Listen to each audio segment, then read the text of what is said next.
Hi guys, and welcome back to Trekyards. I'm Captain Foley, I'm Connor Kungs. and today we're talking about episode 8, That was quick, Stuart. My goodness. the Elysian Kingdom. Lots of ships and tech in this one, Stuart. Trekyards is busy this week. Oh well. That being said, I thought it was going to be a lighthearted romp, and it was mainly, but the ending is kind of poignant, especially if you have kids. It's like, oh, wow. So it's a little bit of both, but very well executed, I thought. I definitely appreciate a lot of the actors a lot more, especially like Pike. Anson Mount was just amazing as the coward. Um, Ortegas was awesome. Her most screen time, and thank goodness, took 8, but rocked in and stole the show, sort of. They all kind of stole the show in different ways, in different scenes. That's kind of the point, but she was good to be there. I got a much more appreciation for La'an, I gotta say. She's got quite a set of lungs on her. And by that I mean she can obviously sing. Like, her voice was pretty good there for a moment when she did sing. Other than that, that is her actual dog, so I thought that was kind of cute as well. But everybody was in this one, even Hemmer. Hemmer had a big role, and I really liked Hemmer in this one also. And it's just a great premise, the nebula with the entity. It's very reminiscent of some TNG we've seen. Maybe it's the same nebula that takes Picard, that he beams his consciousness over to. I don't know, this was a fun one. I really enjoyed this one. I liked the little red herring with the medicine thing, but how about you? What did you think about this one?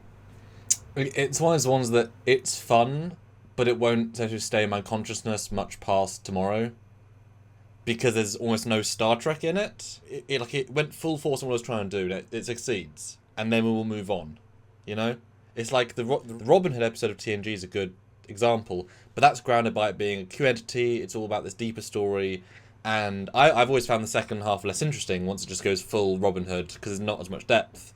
The kind of fun balance is more in that one. This they fully commit to the nth degree. You're kind of reaching the end. You're thinking, well, where are they going to go? Because we've done it's super involved, and I do think the end is what really takes us over the edge of quality, because it's really a thing. I would be interested to hear the actor's mental process, because he kind of accepts losing her / saving her so easily.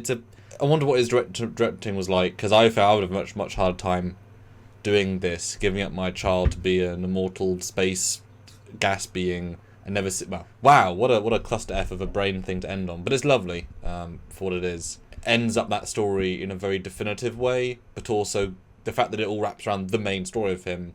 That's what kind of grounds it in the grander story, which it kind of needed, rather than just being a fun romp, which it wasn't really a fun romp, even though it kind of was. The balance was kind of not in that skew, so it needed that deeper meaning to kind of give it that grounding. So it wasn't a fun romp, it was a romp that had some fun, but was mostly serious. That being said, I love when Ortegas is like, after they break out of the jail cell, I really like this science. Yep. Kind of reminds you of something else, doesn't it? But done 1,000 times better.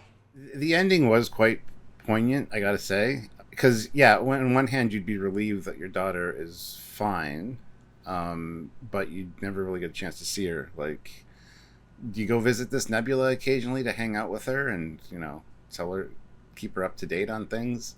So I don't know. Yeah, that was tough, of not only letting her go, but knowing she's fine, yet seeing her as a child and then instantly and as an adult, like that. Didn't expect that coming. That was an interesting twist upon a twist. Yeah, there's a lot to break down there, like emotional wise, for a parent. That's really rough. I really did like that. That being said, it kind of takes her out of the equation. So if the ship does go down power wise, you don't have to worry about her being in the buffer and all that. Like, that's all handled. Plus, he's not really doing anything against the rules now, considering that Una was the only one that knew about it. Well, his story in Stranger Worlds is now complete. Where next? Yeah. But the fact they brought in as the same main plot does help a lot, and because for me she's no longer his daughter. That's the whole point. You want to transition into that form of energy that you're a gas being cloud energy life form. You're not, his daughter is dead. The life force of his daughter is now a Q being in essence, just in a nebula, and even saying I lived a lifetime in a moment means that, just like Orville, weirdly enough, the weird parallel this last week's. Now she's going to evolve mentally into being thousands of years old, but before he's even whatever. So completely gone as terms of their relationship. You can never recapture that. And, he's losing any chance of seeing her grow up, have a family, have grandkids. I mean, clearly the mother's dead, so it's like it's leaving everything of your past behind. That said, and I wish they'd had one more scene in the first third to show that she was like days or I think they said hours, but it wasn't necessarily implied hours from dying. Like, I wanted a more clear state of, like, she is like 12 hours from dying and I can't stop it. Like, if the ticking clock is that low, then you might as well leave her. I think it's mostly in the script. I wish we had one scene of him like breaking down and crying, being like, every time I take her out, that takes out 30 minutes because you have to like keep her out for a certain amount of time. Like, I only have 9 times I can see her again, and then she dies, and there's no other hope. And that's only I have to do it once a day. So I say I have 9 days to cure this.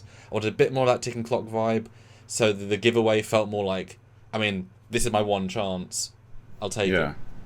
Well, they did say that the more she's out of the buffer, the faster the disease progresses. But we don't ever get quite a sense of... Yeah, I know. We never get the answer, but it does imply that each time he takes her out, like, it's speeding up, so that the time is ticking. I think that speaks to that first moment where he goes to mess with the medicine and do his research. And like I said, that's a bit of a red herring, because it explodes in his face, and you think... Even he says it at one... Yeah, even he says it at one point, maybe I'm hallucinating. So I loved that that was there. And also the whole, the shuttle crew have come back. Why haven't they been cleared for duty yet? I got to remind you that, yes, your daughter, she's not going anywhere, but neither is the crew of the shuttle. But you have duties as a chief medical officer, so. Although, what's with the shuttle crew not coming to sickbay then?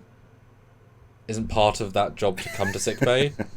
Possibly. They haven't been waiting. Maybe they're in quarantine in the shuttle bay. They're Fine. Still locked in the shuttle. Yeah. But it wouldn't have been an away mission. It would have been a mission out to the nebula, probably.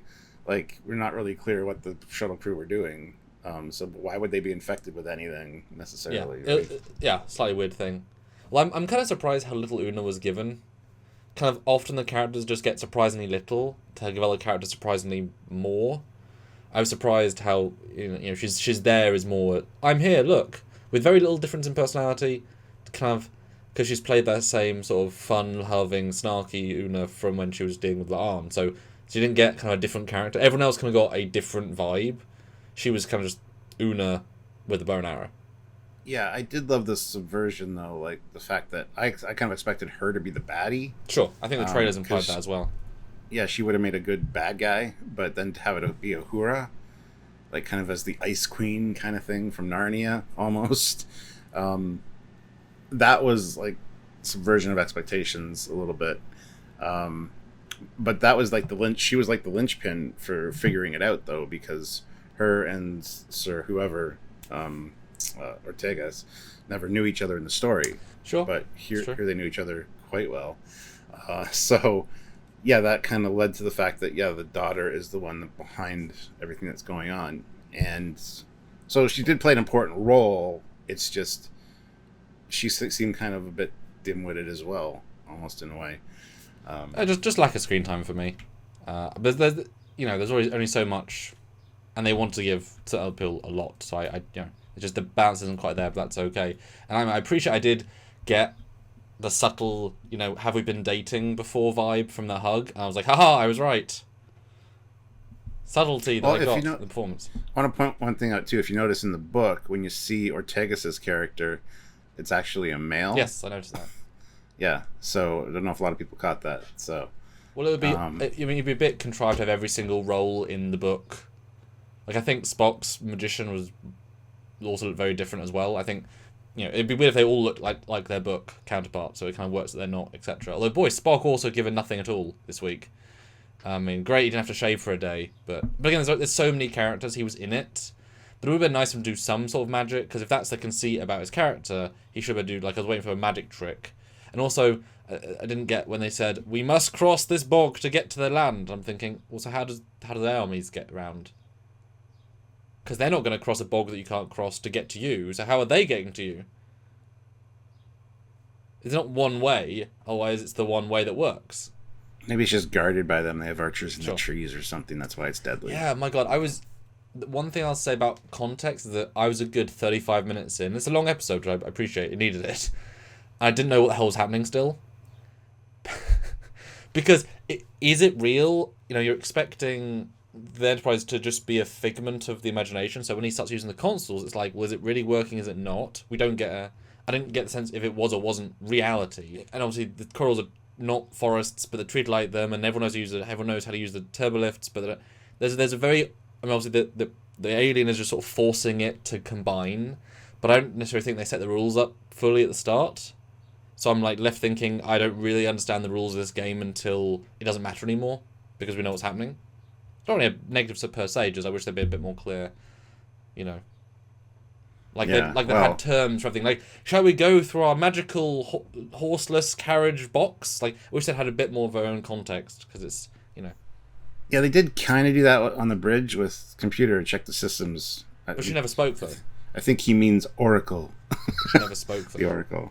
Like, it would have been funnier if they had, you know, every phaser they had was actually a death stick. Like, they actually had each piece they knew what it was in their context. Kind of like in Lower Decks, the dragon people.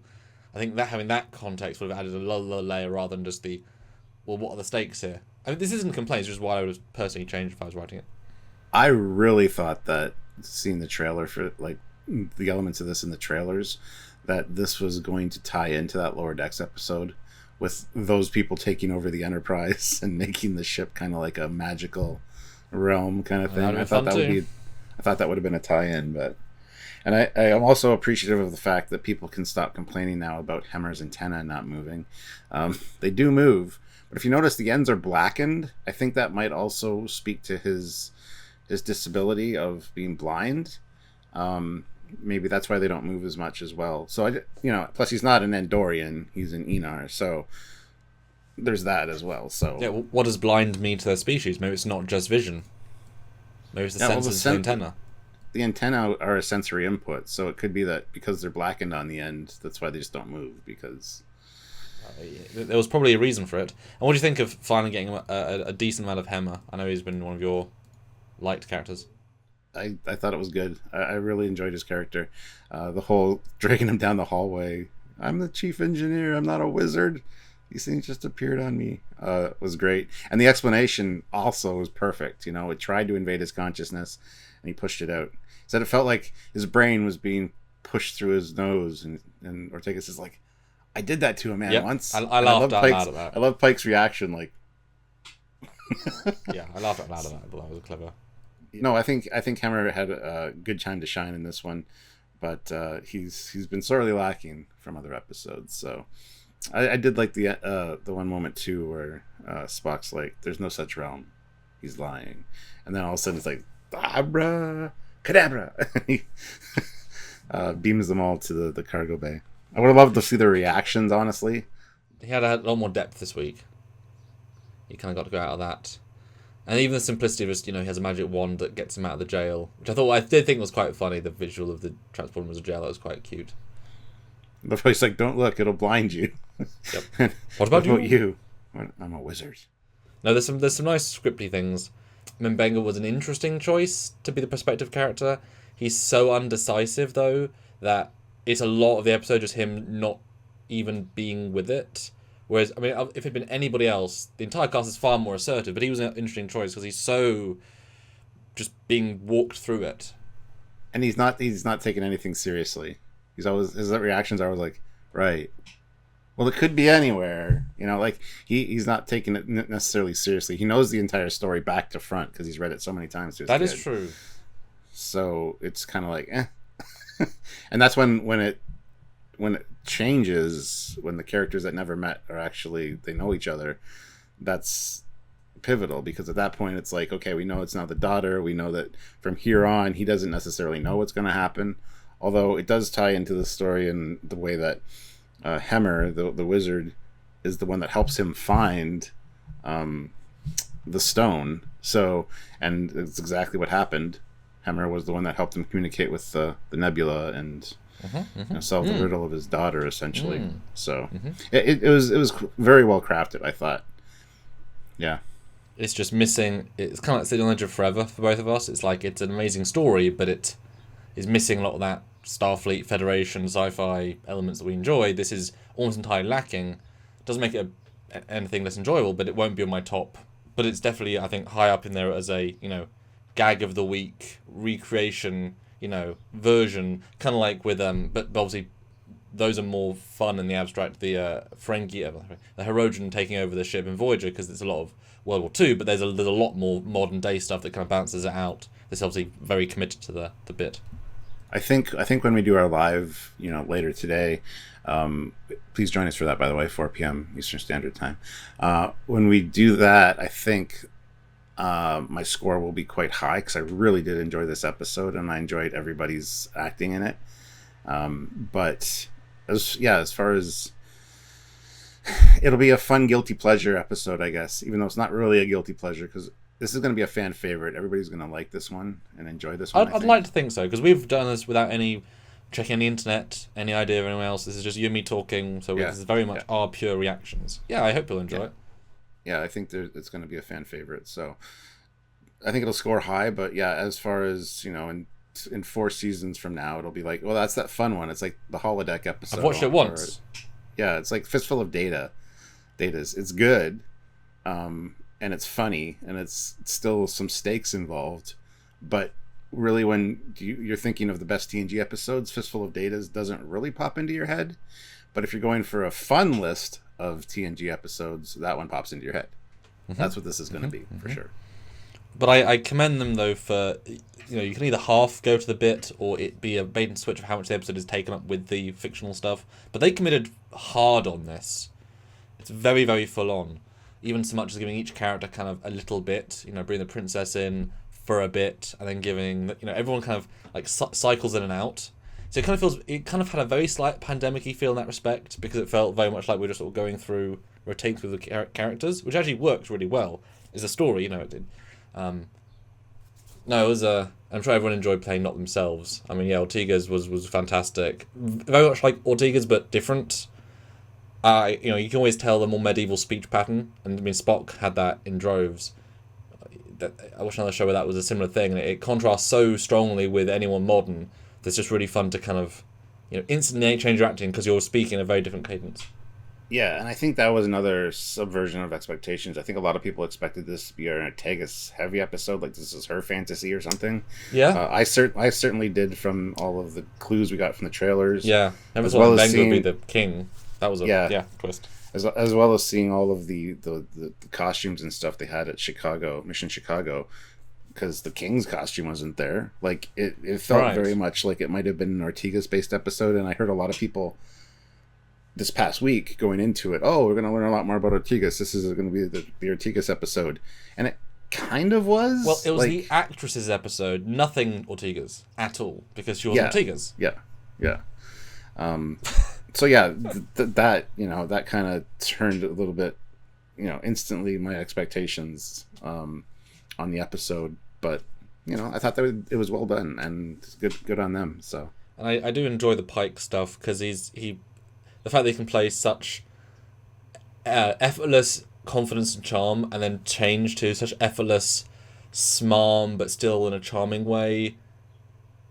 He's the coward that you appreciate because he just wants to live. There's nothing mean about it.